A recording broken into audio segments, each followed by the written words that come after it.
Tell me, educate me as a political scientist, what is next? I mean, let us try to estimate the political consequences for both sides of the border strike, for Poland and Ukraine, I mean, that's what I meant.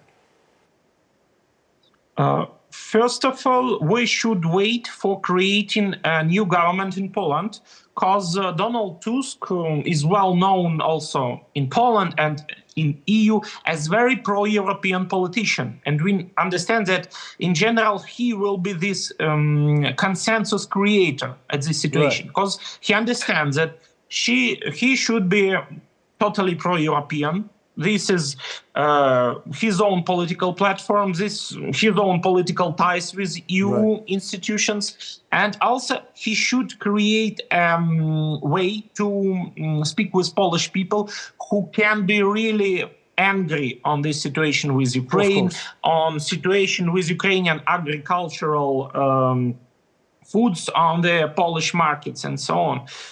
In general, it can take 2 or 3 weeks to create this new government, but we understand that it will be totally another politics than the Prawo i Sprawiedliwość government created in Poland. Because Prawo i Sprawiedliwość was not so pro-European. Yes, they was pro-Western in general, but they more closely to the USA, to the America as a center of power, not to the Brussels, not to the Berlin at all.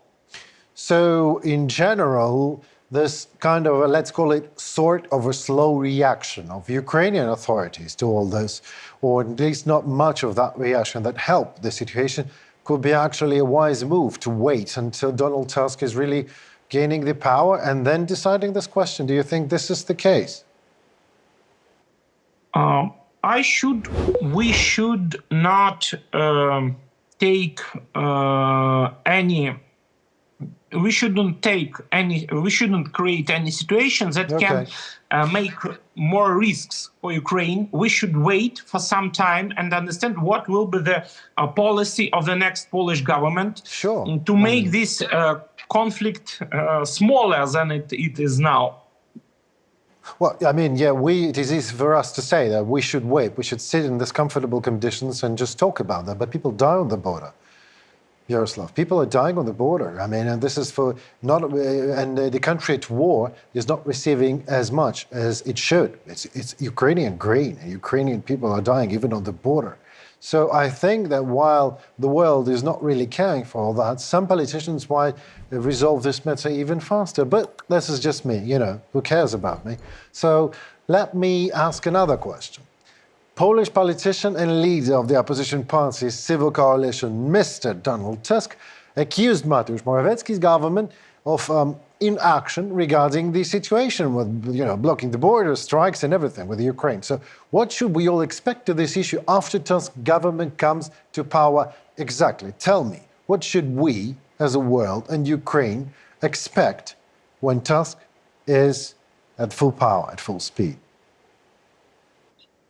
First of all, we will see creating some kind of dialogue platform between Tusk government and these protesters. Because it's a very typical way to solve the problem at the first stage. To turn its problem into this long process of dialogue and deblockade maybe first border lines and the next points of the border and so on and so on. But I should say that in general, it is a political problem. It's not a problem in minds of people who are striking. Yes, it's a big political problem that show us that there are some conflicts in the Poland, and there are some forces from the Russia that can use it conflicts to unite this agenda, to unite some Russian agenda and to unite some internal Polish agenda. And we cannot criticize this Polish agenda at all, because they have their own right to, for example, to being conservatives or to being isolationists and so on. But we should create a useful way to solve the problem, and we should not politicize as it Russia do now. Great answer and great advice. I'm not trying to criticize Poles at all. I'm just trying to understand what steps should be taken so that the situation does not repeat itself in the nearest future and similar problems do not arise. What would you do if you would have that power, a magic wand? What would you do to stop the situation from repeating itself in the future? Stop the situation, from repeating, we can just only creating some groups in Poland that can be useful for Ukrainian-Polish relations. It may be some analytical centers that can works with Polish agenda and send us the first signals of such crisis before it starts, and maybe to send to Polish government some signals from Ukrainian government, from Ukrainian people, what is the real situation, what our real point of view on Ukrainian-Polish relations. It's first of all, but work can take 1 and 2 years and maybe 10 years. But in general, we need such strong institutions that can unite us. Because in general, our ties with Poland come closer and closer, and our dependency from Poland, we see it grows in geometrical progression from year to year. So we need to create such instruments to work with their own agenda.